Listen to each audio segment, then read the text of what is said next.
Hey guys, it's here. Samsung has officially unveiled the Samsung Galaxy S20 series as well as Galaxy Z Flip.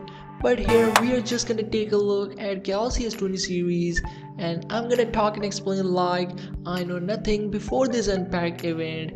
Yeah, surely this phone was leaked and leaked and leaked. Might be the most leaked smartphone of all time. So this year we have three Galaxies, Galaxy S20, S20 Plus and Legend Galaxy S20 Ultra. Which means there is no E version, no cheaper version this year. Whole lineup is pretty premium, but the Ultra model has some special, crazy, bleeding edge things in it. Galaxy S20 is coming at 6.2 inches of display, Galaxy S20 Plus has 6.7 inch display, and the Galaxy S20 Ultra has a massive, so you really don't have any option to get a tiny phone. The whole lineup is pretty big and massive. Last year with Samsung Galaxy S10, Samsung has done pretty good job with curved edges. It feels premium, looks premium, but with Galaxy S20 series, they've almost done away with that curve. So it's much more like a flat display, but it's not a completely flat. We do have curved edges a little bit, but still it has. Now this year Samsung went full on with 5G. So all three S20 models are coming with 5G. Yeah, we do have an option of 4G LTE with Exynos variant only for the S20 and S20 Plus, whereas the Ultra is only for 5G. No matter where you live, no matter which chipset you will get, Ultra is just for 5G.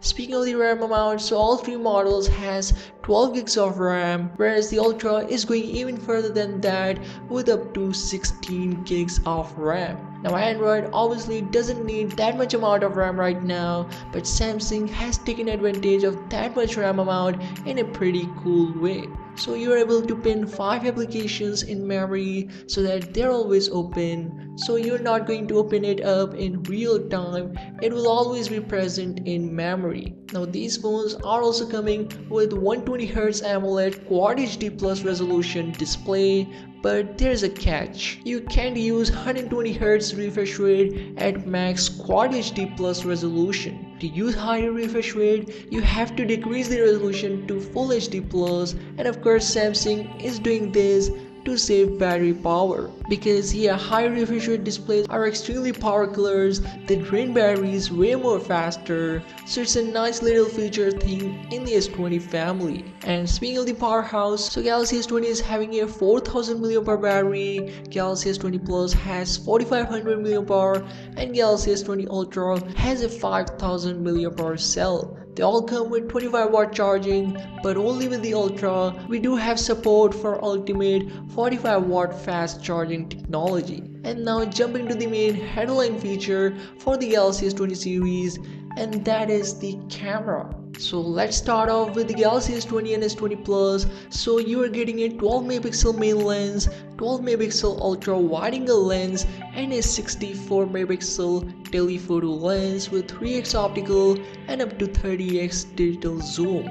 Both phones can record videos up to 8K resolution thanks to the 64 megapixel 3x zoom lens. We also have a 10 megapixel front cameras on both phones with a very small punch hole this time around, and according to Samsung this is a 40% smaller than on the Note 10 family. And speaking of the Galaxy S20 Ultra, which is really a true camera beast, so we've got a 108 megapixel main sensor there, but this sensor took 12 megapixel shots in default state. Now what it does, it uses pixel binning technology from 9 into 1, meaning that 9 small pixels turn themselves into one large pixel so that they can capture more light, better HDR, better dynamic range, and just shots an overall better image rather than just shooting the full 108 megapixel sharpness. We do have an option to capture full 108 megapixel shot as well. Then we have a 12 megapixel ultra wide angle sensor and a 48 megapixel periscope zoom sensor with 5x optical,